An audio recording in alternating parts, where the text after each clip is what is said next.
Hey everyone, my name is Diana Garcia. I'm a licensed mental health counselor in Florida, owner of Nurturing Minds Counseling, a private practice in Florida.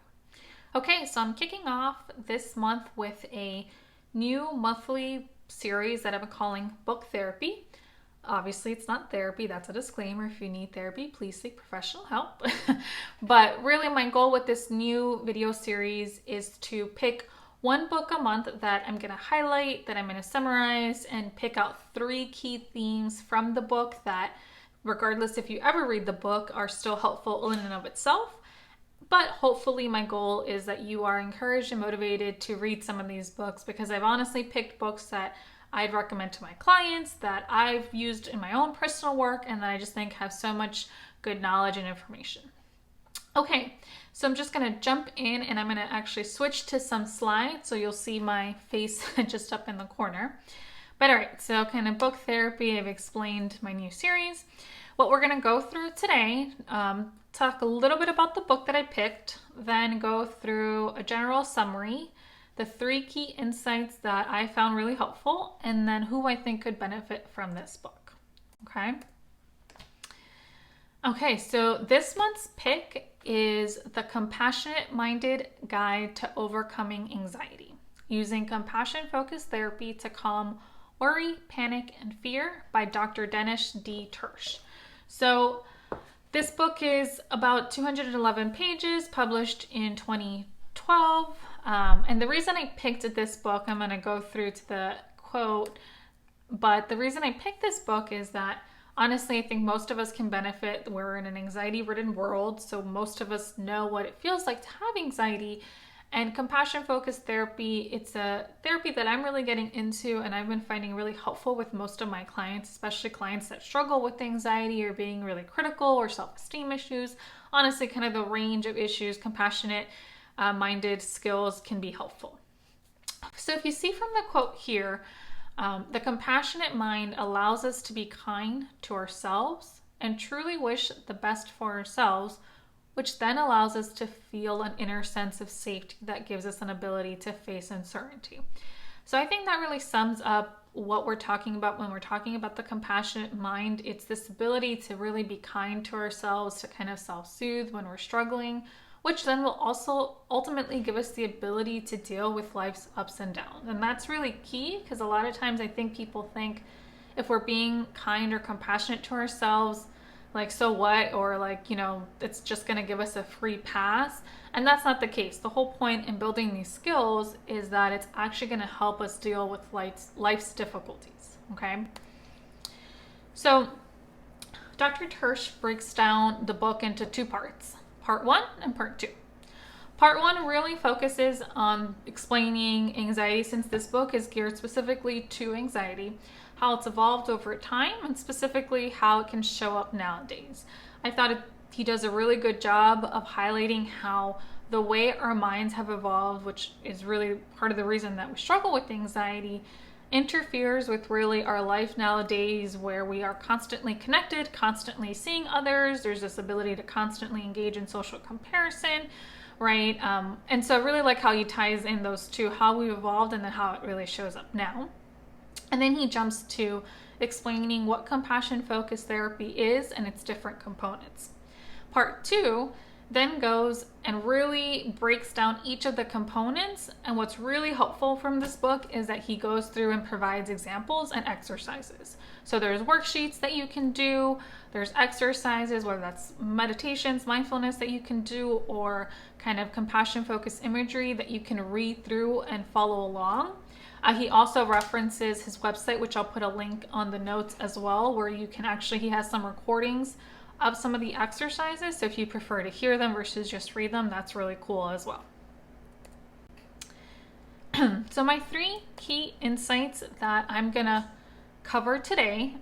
Now, there were so many to pick, so I honestly really struggled which ones to pick, but I really wanted to pick out three that no matter what, if I just explain them, hopefully they're helpful in and of itself, so you don't have to read the entire book, but also my goal is that it's going to encourage you to want to keep reading and learning more. Okay, So my first key insight, it's what he calls the better safe than sorry mode.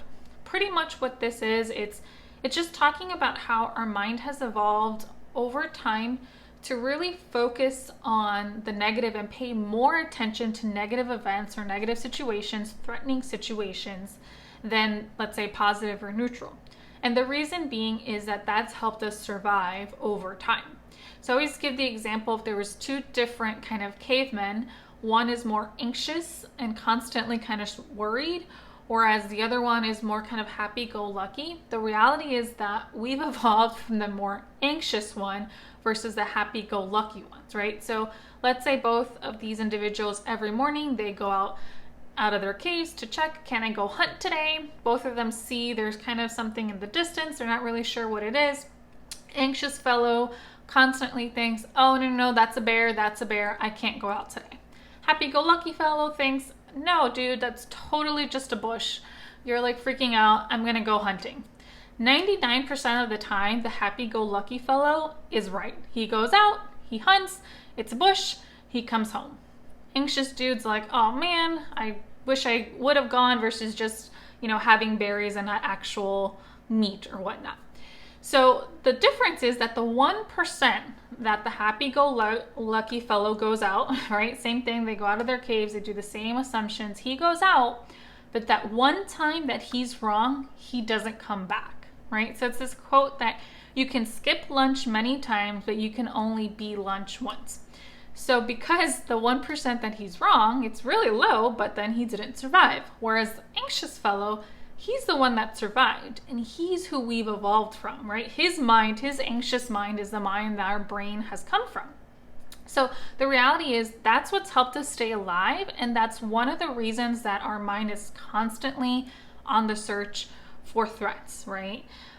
It's kind of what he talks about. He better be safe than sorry. So that means most of the time our mind rather over-assume that something's wrong or anxious or a threat, even if it isn't, just in case, right? And the other part, and I think it's really key, it's if you recognize this, you can start to accept that anxiety is not your fault. It's just part of the way our mind has evolved, right? And then the way we react to that anxiety might be another reason why the anxiety continues. Okay? The second takeaway that really stood out to me is what he calls the affiliate and soothing system, or really what compassion-focused therapy calls the affiliate and soothing system. Okay, so if you can see from this model, I first want to just talk a little bit about, in order to understand what a secure base is and social safeness system is. So really one of the ways that we've survived over time, or we've evolved over time to survive, it's really being able to depend on other people in our support system, right? So back in the day, that looked like our tribe, right? We were in a small tribe, and that meant that when there was danger lurking or we were nervous or scared, one way that we evolved to cope is to really depend on other people. And that's literally linked to part of our brain that when we're feeling like we are connected and that other people are kind of in our camp, that triggers the affiliate soothing system to help calm down kind of more of our threatened mind, okay? So what that means is that over time, that has continued to be an important part of our lives, because no matter what, maybe we don't live in small groups as much anymore, we still really depend on connection and being part of the tribe. That's still really important. We're still wired for connection.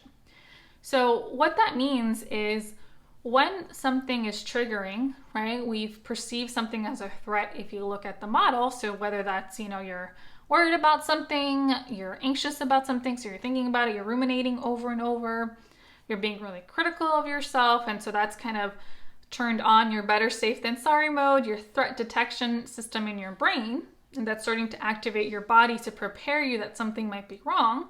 One way that you can deal with it, if you've started to recognize that your threat isn't valid, right? You're not really in danger. It's tapping into what's called the affiliate and soothing system, which is part of what compassion-focused therapy is doing. By, compassionate refocusing, compassionate imagery, you're triggering that part of our brain as if you were imaginary, like thinking about you were going to, someone who's considered safe, and whether that's just kind of the way you're talking to yourself, the way you're engaging with yourself, that's gonna kind of not necessarily trick your brain, but almost imagine that there is someone who's around who's safe. So a lot of this work is also that you start to become that safe person for yourself, and that's going to trigger this part of your brain to kind of calm down, right? So it's going to make you calm down. It's going to help your threat system calm down. So that's really one of the reasons why compassion focused therapy helps most people, right? Because most of us, whether we deal with anxiety or not, have moments where we're anxious. And so learning to practice these skills is going to then help us calm our mind and body when we feel threatened or when our fight, flight, or freeze response has kicked in. Okay, and then the last kind of main insight is talking about the 3 main areas of compassionate skill. There's more areas and more skills that he talks about, but these were the 3 main areas, and I just wanted to summarize each one.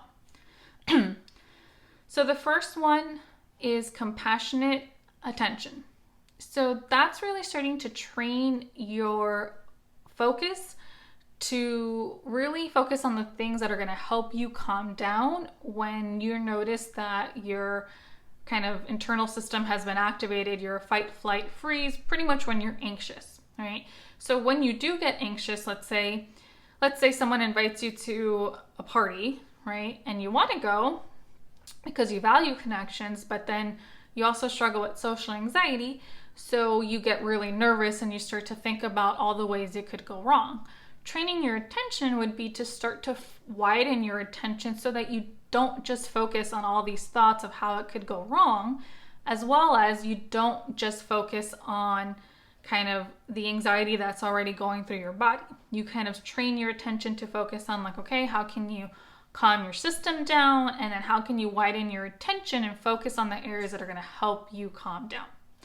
The second one is compassionate thinking, a little bit similar, but more so focused on the way that your thoughts are contributing to your anxiety, right? So if we use the example of this party, maybe the thoughts are, oh, I'm going to get rejected, I'm going to get embarrassed, I sweat, I stutter, I get red, whatever that story is, that's the thoughts that are contributing to your anxiety. So having compassionate thinking is starting to become aware of that thinking and then deciding what thoughts are going to be helpful, right?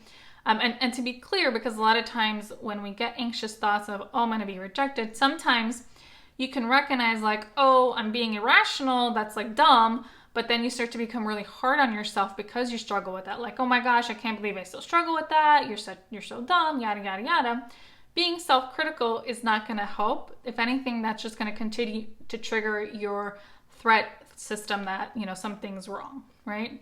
So compassionate thinking is really shifting and being kind to yourself in that moment and kind of acknowledging that this is difficult for you, as well as acknowledging, okay, what way or how do I need to look at this, whether that's, necessarily shifting the way that you look at those thoughts, changing your response to that, shifting how you talk to yourself in that moment, you figuring out what thoughts are going to help you move forward. And then the last one is compassionate behavior. So that's engaging in behaviors that are going to move you forward, right?